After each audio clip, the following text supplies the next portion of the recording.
everyone, welcome back to the Parenting Pod. Here with us is Elizabeth, who is the co-founder and Chief Operations Officer at Trehaus School. Could you walk us through your transition from being a stay-at-home mom to a mumpreneur? It's not something that's immediate. Yes. First, I would start with something that I could do at my spare time. As things got bigger, the children also got bigger. Yeah.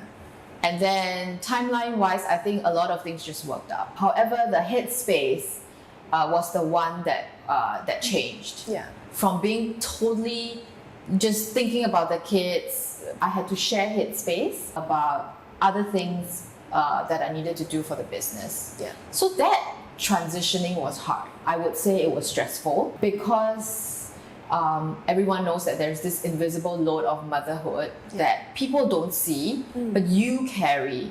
You're planning schedules, you're thinking of their meals, you're just everything about their growth from the most mundane, minute detail. And then all these things at the back of your mind, you have to juggle it with a schedule that is up and running, a business that needs to run. That took a lot of effort. It was very challenging. What was the support that you received that you felt like helped you the most during this transitional period? I found my tribe. By starting a business for what I really wanted to see, mothers, parents, fathers, all integrating work and life and family, we found each other. And because we found each other, we had support. And of course, my husband was one of my greatest supporters. Yeah. And he was, of course, always the one just taking it in, just understanding my stress and covering for me when I can't be all together for my children. So he was there and it was wonderful. How has he stepped in when you are trying to start up this business? I get to tend to all my kids when they are sick because I can drop everything and go. I have flexibility of hours. I can work at home. I can work remotely. I can even bring my children to work.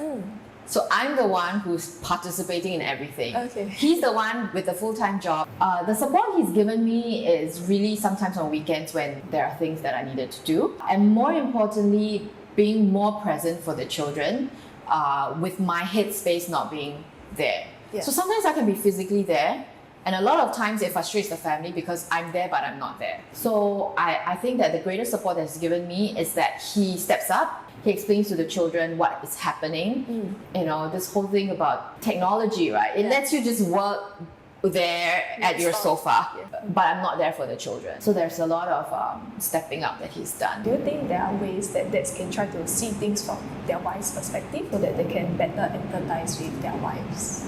I think definitely husbands need to grow with their wives when they both become parents. If a party decides not to keep up, nor grow, then that's where the communication breaks down. That's where people don't feel understood. That's where all the stress and frustration comes in. It's a relationship that you need to navigate alongside with raising children, and there must be a desire to want to make it work.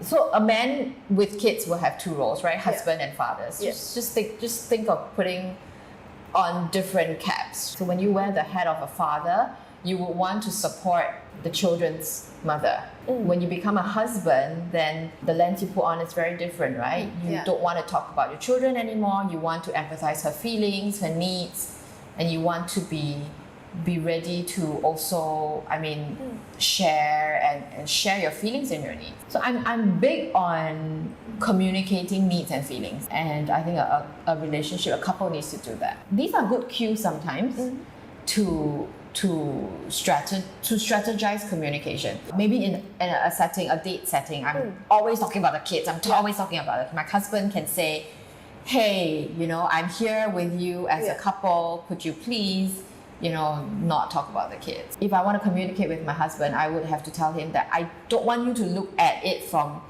a father's lens, or I don't want you to look at me as the children's mother. I want you to look at me as a human being, and right now, I am really feeling like I can't do it anymore.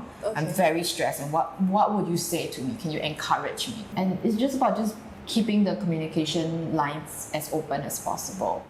Hey parents, thank you for tuning in to our podcast. This was the Parenting Pod. brought to you by For Love's Sake. For more content on parenthood, you can check out our Facebook and Instagram at forlovesake.sg.